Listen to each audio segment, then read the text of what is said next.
Hi, everybody. My name is Jeff Kelly, and this is my very quick review of Wonder Woman 1984 that was just released on Christmas Day 2020 in some theaters and on HBO Max. I watched it Christmas night on HBO Max on our big TV in our living room to try to give it the cinematic experience that it really truly deserves. I did not see it in the theater. With that being said, before I even start the review, I would have really preferred to see this in the theater. So if you have a chance to see this on a big screen, I would definitely recommend that. All right, so a lot of people are having very mixed reactions to this film. Some people are very much on the absolutely hated it side, and other people are on like masterpiece side. I actually really enjoyed this movie. In fact, I would go so far as to say it is one of the best, if not the best, movie in the DC extended universe franchise. In no ways does it compete to the original Superman 1 and 2, or really Tim Burton's Batman, or any of the Nolan trilogy.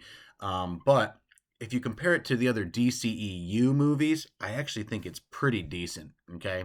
So here are three things that I really liked in Wonder Woman 1984. And the first one is definitely the chemistry between Diana and Steve Trevor is still completely on there. Gal Gadot and Chris Pine have wonderful chemistry, and it's like it picks right back up from the 2017 film.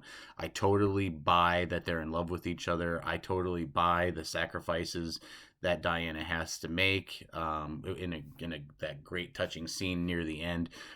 This relationship just really works for me in a genre that doesn't really see too many of these kind of relationships. So that was the first thing I really liked about it.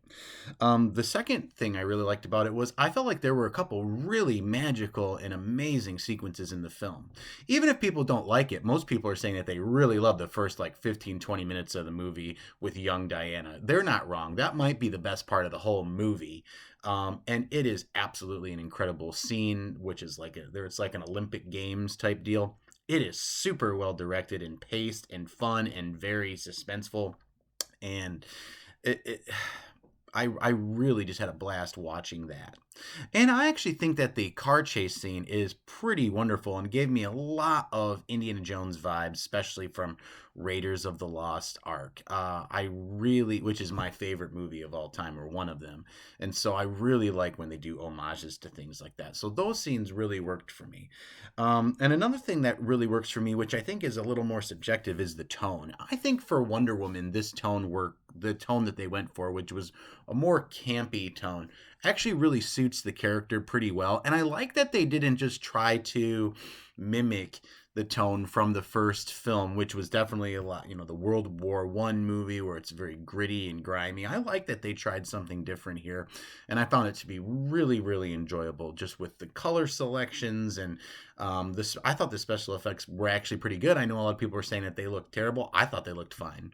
Um, and so yeah, so overall, guys, I'm not gonna lie to you. I had a great time with this film. I had a blast watching it. I thought it was super.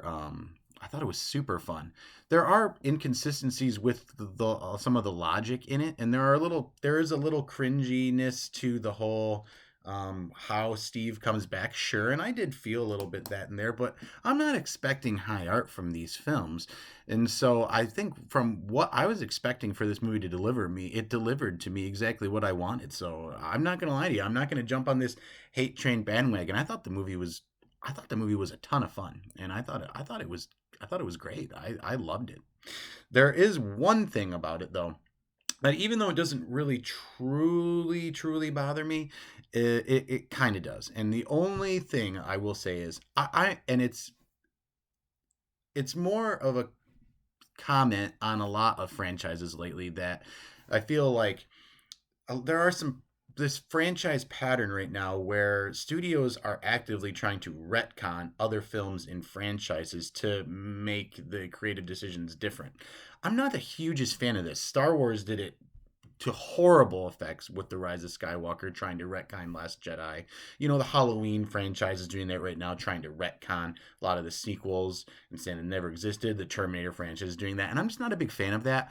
So I will say this: I do feel like there are enough things in 1984 that actively try to retcon things that happen in Batman versus Superman and then are visited in Justice League.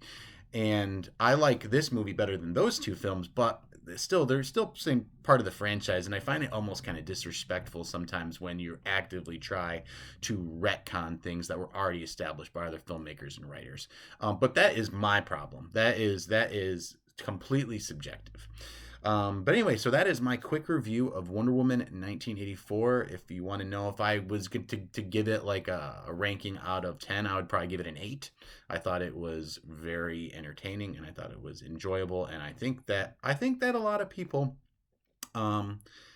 should give this a chance because there's a lot of people hating on it. So you might decide to skip it. I wouldn't. I would give it a chance and see if it works for you because it definitely worked for me. Anyway, have a great rest of your day, everybody. Until next time, I'll catch you later.